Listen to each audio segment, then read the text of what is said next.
Olá, seja muito bem-vindo, muito bem-vinda a mais uma reflexão da nossa série, o que o Novo Testamento fala sobre casamento. Nós estamos aqui num resumo dos textos principais da Bíblia Sagrada, na segunda parte desse livro, que é o Novo Testamento, falando justamente sobre essa temática muito interessante que faz parte da nossa vida, no nosso cotidiano, no nosso dia a dia. Nós vamos hoje falar sobre como construir uma casa firme e segura. E antes de entrarmos aqui no nosso texto propriamente dito, na nossa reflexão, gostaria que você pudesse se inscrever no nosso canal, se não for uma pessoa inscrita. Curta o vídeo para que ele se torne relevante, para que ele chegue a mais pessoas. E também faça aí o compartilhamento para pelo menos umas 5 pessoas do seu convívio, a fim de que elas possam também ser abençoadas com essa ministração ou essa reflexão de hoje, tá bom? Eu vou usar como texto base aqui Mateus capítulo 7, a partir do versículo 24, que diz assim: Portanto, quem ouve estas minhas palavras e as pratica é como um homem prudente que construiu sua casa sobre a rocha. Caiu a chuva, transbordaram os rios, sopraram os ventos e deram contra aquela casa, e ela não caiu, porque os seus alicerces estavam na rocha. Mas quem ouve essas minhas palavras e não as pratica é como um insensato que construiu sua casa sobre areia. Caiu a chuva, transbordaram os rios, sopraram os ventos e deram contra aquela casa, e ela caiu, e foi grande a sua queda. Muito bem, esse texto aqui é um texto que, na verdade, é a finalização do Sermão da Montanha. O Sermão da Montanha está em Mateus capítulo 5, 6 e 7. É um dos maiores sermões de Jesus Cristo e ele traz, inclusive, aqui um resumão sobre os comportamentos que nós temos que ter como cristãos professos, a fim de que possamos tanto agradar a Deus, quanto ser abençoados no nosso dia a dia, mas também para que possamos ter relacionamentos interpessoais no nosso círculo diário, de tal forma que nós realmente consigamos entrar e sair de qualquer situação, de qualquer momento, de qualquer assunto, sem reveses, né? Jesus Cristo, inclusive, no Sermão da Montanha, quebra muitos paradigmas, ou seja, ele muda, de certa maneira, alguns valores que culturalmente as pessoas entendem como sendo mais correto, mas ele chega e literalmente trabalha o ego das pessoas para entender, ou para elas entenderem que as coisas precisam ser de forma diferente. Quando Jesus então encerra o Sermão da Montanha, ele diz: olha, todas as pessoas que ouviram tudo isso que eu disse agora, e não apenas ouviram, mas vão colocar isso em prática, eu posso considerar essas pessoas como muito sensatas. É como alguém que resolveu construir uma casa, e ao construir essa casa, escolher um local onde tem uma rocha, uma terra firme, né? Um local onde possam ser lançados alicerces que vão dar segurança, firmeza para essa casa.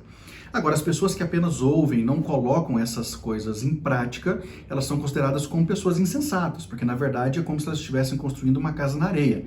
Então, a pessoa que constrói a casa na rocha, com bons alicerces, pode vir a chuva, pode vir os ventos, pode vir as tormentas, que a casa permanece firme. Mas aquela pessoa que construiu na areia, talvez até uma chuva muito branda, pode vir a literalmente colocar essa casa no chão.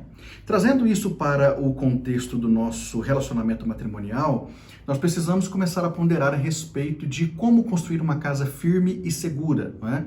Como é que nós vamos lançar esse alicerce para que essa casa possa depois ser levantada e tenhamos firmeza e segurança de uma casa que realmente nos satisfaça. Bom, em primeiro lugar, essa casa nada mais é do que a nossa família. A nossa família começa, à luz da Bíblia Sagrada, dentro do projeto ideal de Deus, com a união através do casamento de um homem com uma mulher. Então essa família começou e aí essa família precisa ter justamente essa condição de ser comparada a uma casa em construção. Então, a primeira observação que eu quero fazer para você é que para que alguém possa construir uma casa firme e segura, ela precisa de um lugar estável, porque o próprio texto que nós lemos vai dizer que a pessoa deve, para ser sensata e não ter problemas de essa casa vir ao chão, construir um local onde tenha a condição de ser realmente uma base muito firme. E a Bíblia fala a respeito de uma rocha, né? Ou de um local rochoso onde realmente tem essa firmeza. Então é preciso um lugar estável. Em segundo lugar, para construir uma casa firme e segura, é preciso de alicerces muito bem feitos. Porque também não adianta só a pessoa levantar alicerces se os alicerces não forem bem feitos. De repente, alicerces mal feitos, mesmo que num solo estável, pode colocar a casa em risco e as pessoas que estão dentro dessa casa. Em terceiro lugar, uma construção firme e segura precisa de um projeto, não é? É claro que ninguém vai entrar para essa perspectiva da construção de uma casa sem ter um projeto. É preciso ter um projeto para saber o que você vai construir, qual o tamanho e todos os detalhes pertinentes a essa construção. A mesma coisa acontece com o casamento. Ninguém entra para o casamento, ou pelo menos não deveria entrar, sem ter um projeto muito bem feito. Já já chegamos lá. Também é preciso, para uma construção firme e segura, profissionais capacitados, ou seja, pessoas que vão executar o projeto. Então precisa ter o projeto, mas precisa ter pessoas que saibam realmente executar esse projeto para que tudo fique bem.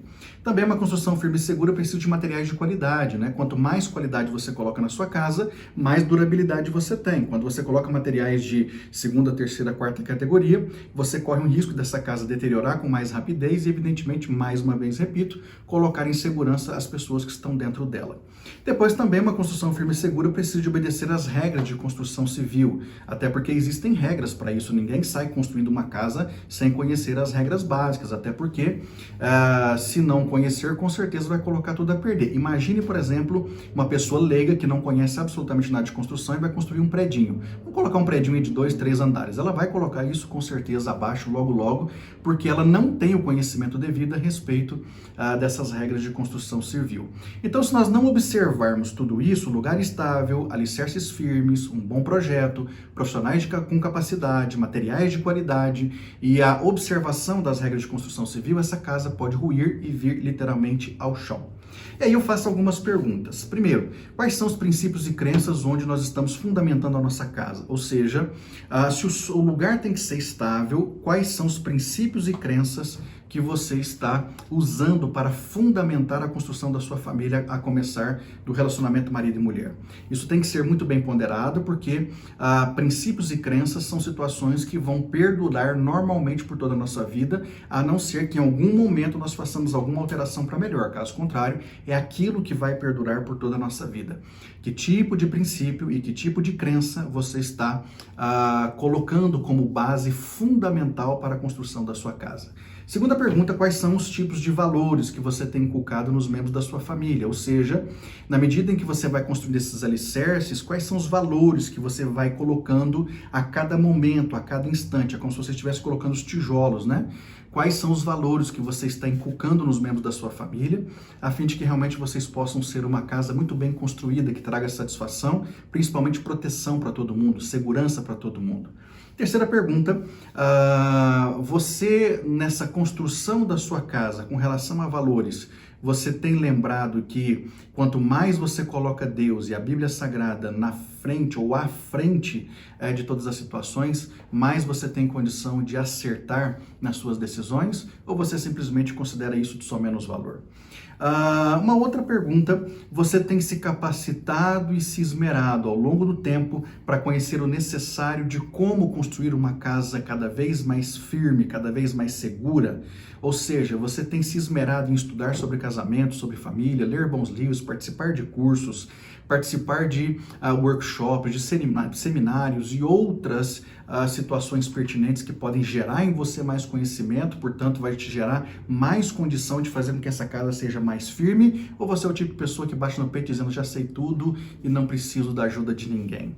Outra pergunta, você tem usado que tipo de material para construir a sua casa, principalmente os cômodos da sua casa? Qual é o tipo de material que você tem colocado todos os dias? São materiais muito duráveis ou são materiais muito frágeis que vão deteriorar com pouco tempo? Ou seja, tudo aquilo que você tem feito realmente gera em você essa segurança de dizer, não, a minha casa será muito longeva, ou você na verdade fica naquela dúvida, essa casa pode durar em pé aí 1 ano, 5 anos, 10 anos, mas não sei se isso pode ir mais longe. Nós precisamos pensar sobre isso. Você obedece os ensinos da Bíblia na projeção, no projeto da criação da sua casa, ou simplesmente você usa as questões mais corriqueiras do dia a dia, que nós chamamos de questões humanas? É claro que a Bíblia traz situações humanas, mas diga assim, a Bíblia é o nosso manual de conduta de fé e de prática, não é? Todos os dias. Você a usa nesse projeto de construção, ou você simplesmente usa outras coisas que não tem nada a ver com a palavra de Deus? São perguntas muito pertinentes porque, repito, a Bíblia vai dizer para nós que o homem sensato que constrói a casa na rocha, pode vir a turbulência que for, que a casa permanece firme, mas o que constrói na areia, até ventos mais brandos ou algumas tempestades mais fraquinhas vão jogar essa casa no chão. A sua casa hoje é firme? Você consegue dizer que seu casamento é firme, que a sua família é firme, ou você acredita que qualquer coisa pode derrubá-los? Você, por exemplo, que é uma pessoa casada, acredita piamente que o seu casamento é algo indestrutível, que ninguém tem condição de alguma maneira, causar prejuízos a vocês? Ou você acha, você acredita que literalmente a qualquer momento vocês podem colocar tudo a perder? São questões que nós precisamos pensar, a fim de que nós possamos, de fato, viver uma vida cada vez mais satisfatória, cada vez mais feliz e que faça, de fato, sentido para todos nós, tá bom? Pensa nisso.